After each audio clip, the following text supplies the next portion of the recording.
Students, उड़ान IAS की prelims special series prelims की पाठशाला 2025 में आपका स्वागत है। आज के इस वीडियो में हम डिस्कस करेंगे गवर्नमेंट ऑफ इंडिया एक्ट 1935 के इंपॉर्टेंट क्वेश्चंस को। 35 से पहले जितने भी एक्ट्स हैं वो हम लास्ट वीडियो में कर चुके हैं।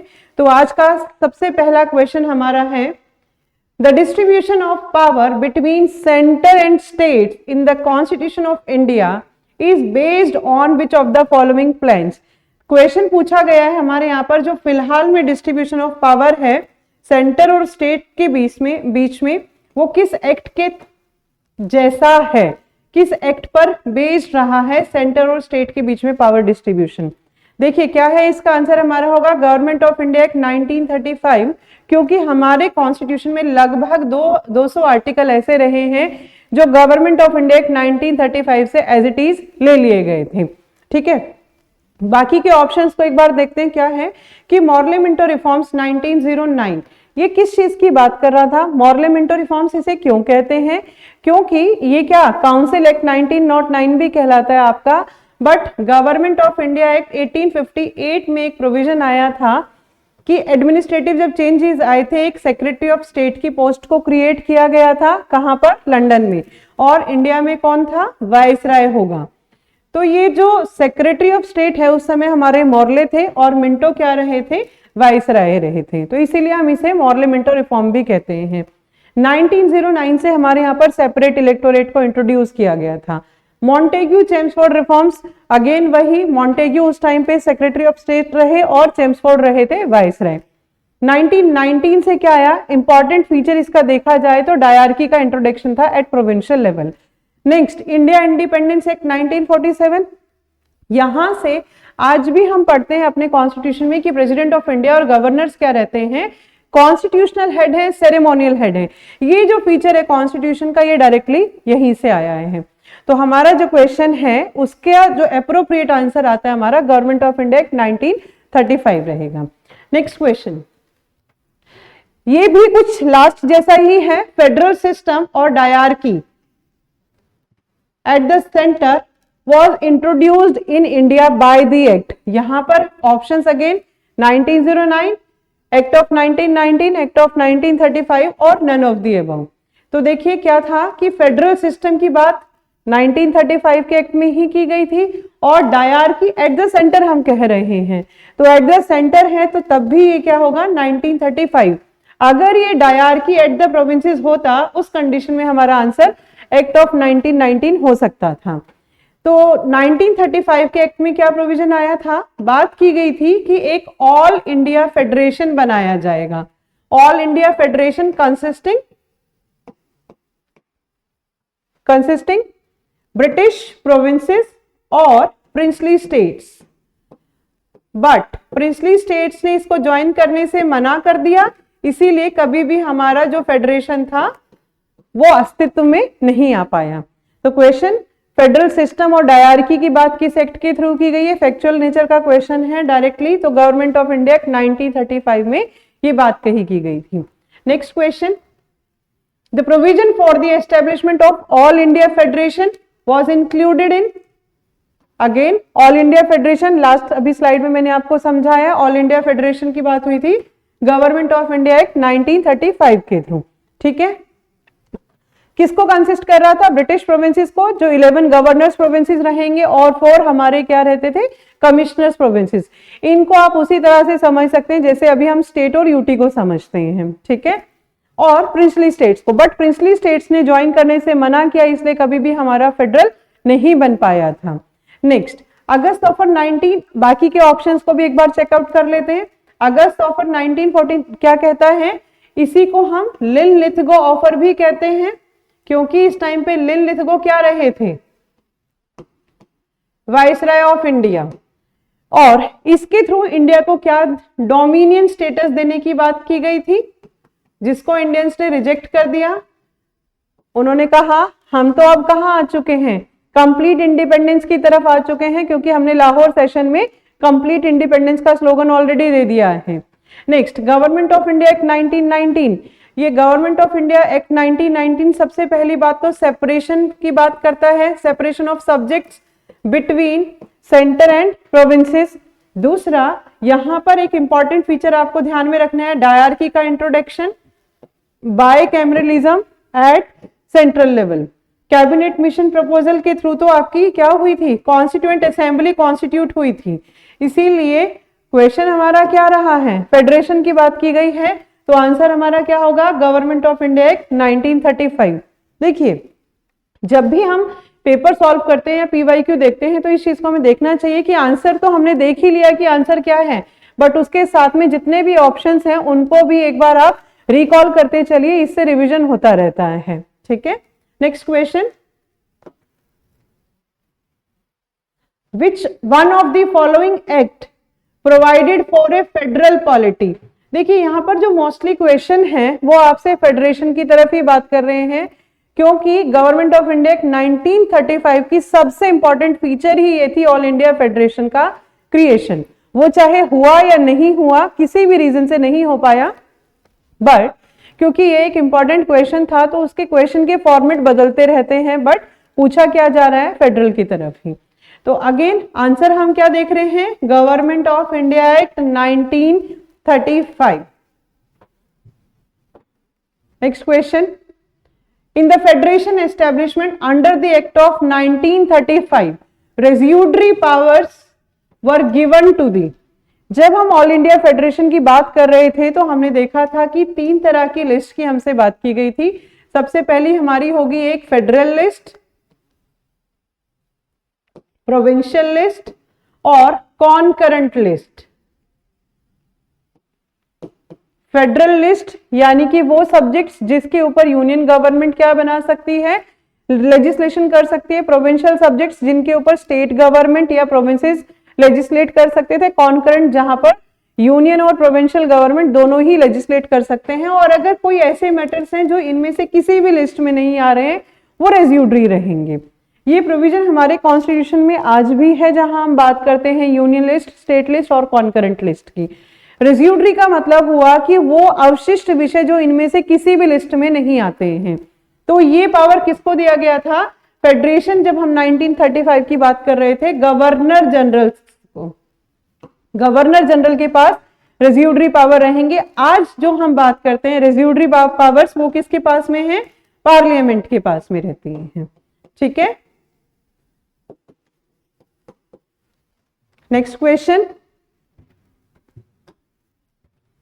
which one of the following is not an important and permanent constituent in the constitutional history of India as adopted in the Government of India Act 1935। इनमें से कौन सा कैरेक्टरिस्टिक नहीं था गवर्नमेंट ऑफ इंडिया एक्ट 1935 का। देखिए, यहां पर हमने देखा कि जब आप क्वेश्चन देख रहे हैं तो जब भी आपने देखा कि कुछ लिखा है नॉट करेक्ट, इनकरेक्ट, तो इन चीजों को आप सबसे पहले मार्क कर लीजिए, क्योंकि जब आप एग्जाम हॉल में होते हैं तो उस टाइम पे कुछ ह्यूमन एरर हो जाते हैं और आते हुए क्वेश्चन गलत हो जाते हैं। तो इस चीज को ध्यान में स्पेशली रखना है। यहां हमसे पूछा गया है, ऑप्शंस क्या हैं, a written constitution for the country. अगर हम बात करें तो ये तो हमारी डिमांड थी। 1935 तो क्या था, अभी जो ब्रिटिश पार्लियामेंट थी उसने एक लेजिस्लेशन बना करके दिया था। ठीक है, तो यहां इसकी बात नहीं की गई है। Next, elected representatives responsible to the legislature, ये प्रोविजन आ चुका था गवर्नमेंट ऑफ इंडिया एक्ट 1935 के अंदर। Next, envisaging scheme for federation, federation की बात अभी हम कर रहे हैं। जितने भी क्वेश्चन हमने देखे वहां फेडरेशन की बात हो रही है। Nomination of official members to the legislature, ये भी प्रोविजन था। जैसा कि आज हमारे यहाँ पर राज्यसभा में 12 मेंबर्स और लोकसभा में 2 मेंबर्स, हालांकि ये प्रोविजन अभी खत्म हो चुका है एंग्लो इंडियन के नॉमिनेशन का। तो अभी हम देखेंगे कि 12 मेंबर्स राज्यसभा में नॉमिनेट किए जाते हैं। उस टाइम पे कुछ ऑफिशियल मेंबर्स लेजिस्लेचर में नॉमिनेट किए जाने थे, तो ये प्रोविजन रहे। बट जो रिटर्न कॉन्स्टिट्यूशन है ये हमें नहीं मिला था गवर्नमेंट ऑफ इंडिया एक्ट 1935 के थ्रू। तो आंसर हमारा क्या होगा, ए ऑप्शन। नेक्स्ट क्वेश्चन को देखते हैं। One amongst the following is not a salient feature। Again वही क्वेश्चन पूछा गया, वैसा ही क्वेश्चन है कि कौन सा इनमें से सैलिएंट फीचर नहीं था, किसका, गवर्नमेंट ऑफ इंडिया एक्ट 1935 का। तो जैसे ही आपने क्वेश्चन देखा, आप क्या कीजिए, क्विकली रिवाइज कीजिए कि गवर्नमेंट ऑफ इंडिया एक्ट 1935 के क्या सैलेंट फीचर थे। सबसे पहले आपको पता होना चाहिए ऑल इंडिया फेडरेशन की बात की गई है, फिर आपको ध्यान में रखना है प्रोविंशियल ऑटोनॉमी आ जाता है, इंट्रोडक्शन ऑफ डायरकी सेंटर पे आ जाता है, बाई कैमरल लेजिस्लेचर प्रोविंसेस पे आ जाता है, सेपरेट इलेक्टोरेट को एक्सटेंड कर दिया जाता है, और जो आपका फ्रेंचाइज है इसको भी 10% पॉपुलेशन के लिए एक्सटेंड कर दिया जाता है। तो ऐसी चीजें क्विकली रिवाइज कीजिए, फिर आप अपने ऑप्शंस के साथ उसे चेक कीजिए। यहां आया act provide for an all India federation, yes ये तो बात हुई थी। Next, residuary subjects were allocated to provincial legislature. अभी अभी अगर आपने ध्यान दिया, मैंने बताया कि ये रेजिड्यूरी सब्जेक्ट्स किसके पास में रहने वाले थे, गवर्नर जनरल के पास में। तो आंसर तो हमें मिल गया कि ये हमारा एक सैलेंट फीचर नहीं था। नेक्स्ट देखते हैं, beginning of provincial autonomy, yes ऐसा भी हुआ क्योंकि डायरकी एबोलिश हो गई थी प्रोविंसेस पे। Next, एबोलिश्ड dyarchy at the provincial level and introduced at the centre, ये भी ठीक है, भले ही वो इंप्लीमेंट नहीं हो पाया था। तो ये सारे कैरेक्टरिस्टिक्स थे, सैलेंट फीचर रहे हैं गवर्नमेंट ऑफ इंडिया 1935 के, बट जो रेजिड्यूरी पावर्स हैं उनको देने की बात लेजिस्लेचर को नहीं बल्कि गवर्नर जनरल को थी। तो आंसर हमारा बी ऑप्शन रहेगा यहाँ पर, ठीक है, क्योंकि पूछा गया कौन सा सैलेंट फीचर नहीं है। नेक्स्ट क्वेश्चन देखते हैं, which is why is the government of India act 1935 important. क्योंकि हमारे कॉन्स्टिट्यूशन का तो बेस ही गवर्नमेंट ऑफ इंडिया एक्ट 1935 है। अगेन ऑलमोस्ट 200 आर्टिकल कॉन्स्टिट्यूशन से एज इट इज लिए गए। जब ओरिजिनल कॉन्स्टिट्यूशन बना तो 395 आपके आर्टिकल हुआ करते थे। आज कितने आर्टिकल है ये आप कमेंट में बताएंगे क्वेश्चन। तो it is the main source of the constitution of India, पहला ही ऑप्शन क्लिक कर रहा है। तो आंसर यही है कि मेन सोर्स था कॉन्स्टिट्यूशन ऑफ इंडिया का, क्योंकि लगभग 200 आर्टिकल यहीं से आए हैं। बाकी के ऑप्शंस को चेक करते हैं। It gave independence to India, is it? नहीं, क्योंकि ये किससे मिला है आपको, इंडिया इंडिपेंडेंस एक्ट 1947 के through. Envisages partition of India, yes ये किससे, India independence act 1947। एबोलिश्ड native states, again ये भी 1947 के फीचर्स हैं सारे। तो ऑप्शन क्या है कि main source of the constitution रहा है, इसीलिए government of India act 1935 important है। आज का हमारा नेक्स्ट क्वेश्चन है question number 24। Which of the following acts led to the separation of Burma from India. Burma यानी कि म्यांमार की बात की जा रही है। म्यांमार का पुराना नाम बर्मा हुआ करता था।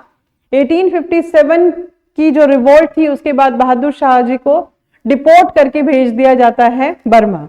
तो यहाँ की इस पे क्वेश्चन देखते हैं किस एक्ट के थ्रू इसको सेपरेट किया गया।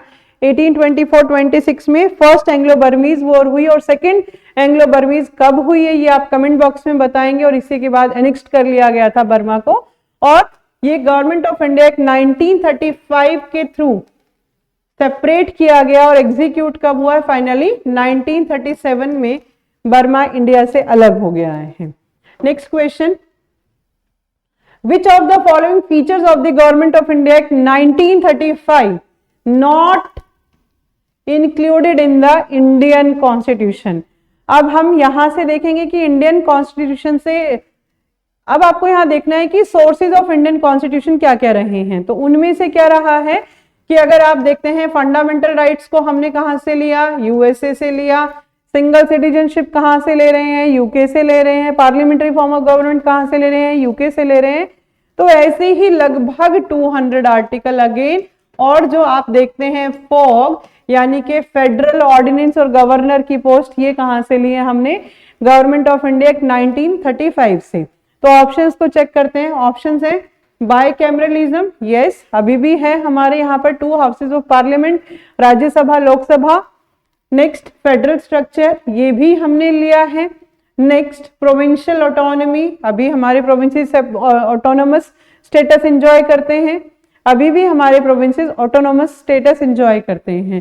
सेपरेट इलेक्टोरेट तो हमारे कॉन्स्टिट्यूशन में कहीं भी नजर नहीं आता। तो आंसर क्या होगा, सेपरेट इलेक्टोरेट आपका आंसर है। क्योंकि सेपरेट इलेक्टोरेट कब आया, 1909 में आया, ठीक है। और कोशिश ये की गई कि इसको जल्द से जल्द छोड़ दिया जाए। 1919 में हालांकि इसको एक्सटेंड किया गया, 1935 में भी एक्सटेंड किया गया, बट हमने अपने कॉन्स्टिट्यूशन में जॉइंट इलेक्टोरेट को प्रेफर किया, ना कि सेपरेट इलेक्टोरेट को। ठीक है, next question, question number 26, which of the following institutions was established under the government of India act 1935। Government of India act 1935 के अंदर बहुत सारे इंस्टीट्यूशंस एस्टैब्लिश हुए थे, जैसे कि आरबीआई, जैसे कि CAG, federal public service commission, joint public service commission, provincial public service commission. तो यहां हमसे क्वेश्चन पूछा गया है कि इनमें से कौन सा इंस्टीट्यूशन था जो गवर्नमेंट ऑफ इंडिया एक्ट 1935 के अंदर एस्टेब्लिश हुआ। तो रिजर्व बैंक ऑफ इंडिया की जो एस्टेब्लिशमेंट हुई थी 1 अप्रैल 1935 को हुई,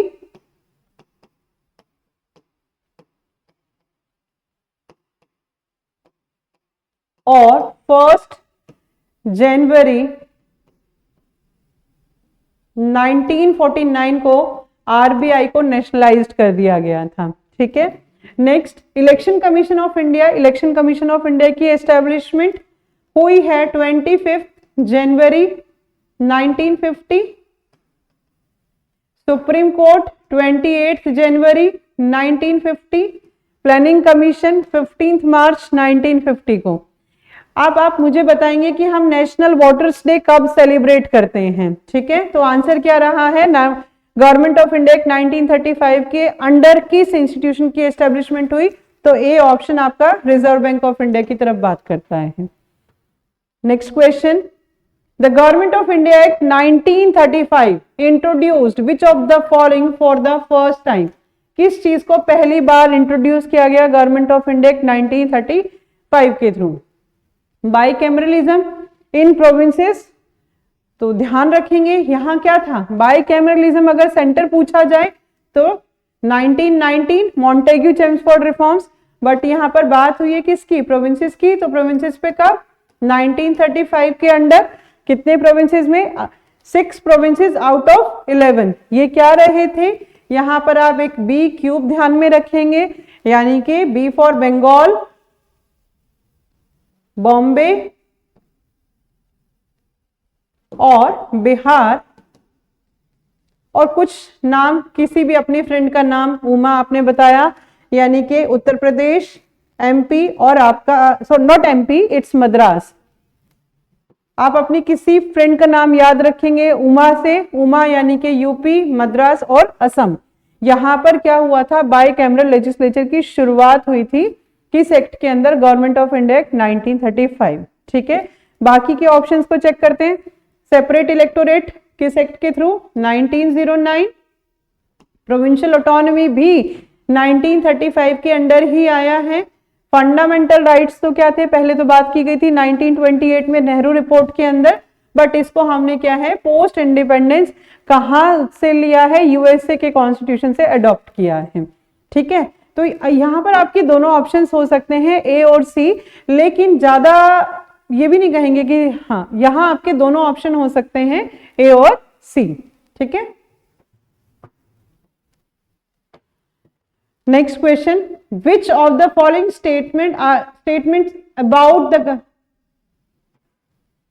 next question, which of the following statements about the government of India Act 1935 is incorrect?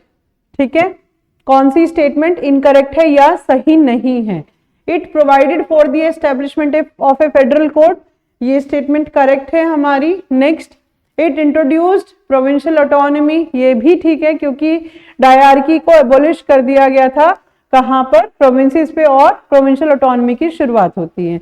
Next, it एबोलिश्ड separate electorate, is it, ये तो हमने सुना था कि इसको और ज्यादा एक्सटेंड कर दिया गया था। ठीक है, नेक्स्ट, डिप्रेस्ड क्लासेस को भी दे दिया गया था। Next, it proposed A federal structure for India, ये भी ठीक था। तो अगर आंसर हम अपना चेक करते हैं तो आंसर क्या रहेगा हमारा, सी ऑप्शन इसका करेक्ट आंसर है, क्योंकि यहां पर आकर के विमेन के लिए भी, डिप्रेस्ड क्लासेस के लिए भी सेपरेट इलेक्टोरेट को शुरू कर दिया गया था। आज का हमारा next question, the government of India act 1935 provided for dominion status, complete independence, federation comprising princely states, fundamental rights for Indian citizens. देखिए अगर हम सारे ऑप्शंस को देखते हैं, डोमिनियन स्टेटस फॉर इंडिया ये बात कब हुई? 1940 में, अगस्त ऑफर या लिलिथगो ऑफर के अंडर। कंप्लीट इंडिपेंडेंस की बात कब हुई थी? 1929 लाहौर सेशन के under. Federation comprising princely states and provinces, ये बात किस में आई है? गवर्नमेंट ऑफ इंडिया एक्ट 1935 के अंदर। और फंडामेंटल राइट्स की बात हुई है 1928 नेहरू रिपोर्ट के अंदर। तो अगर हम यहां पर बात करते हैं, हमारा ऑप्शन क्या करेक्ट होगा? C, federation comprising princely states and provinces. हालांकि प्रिंसली स्टेट्स ने ज्वाइन करने से मना कर दिया, इसलिए फेडरेशन कभी नहीं बन पाया। आज का हमारा लास्ट क्वेश्चन है,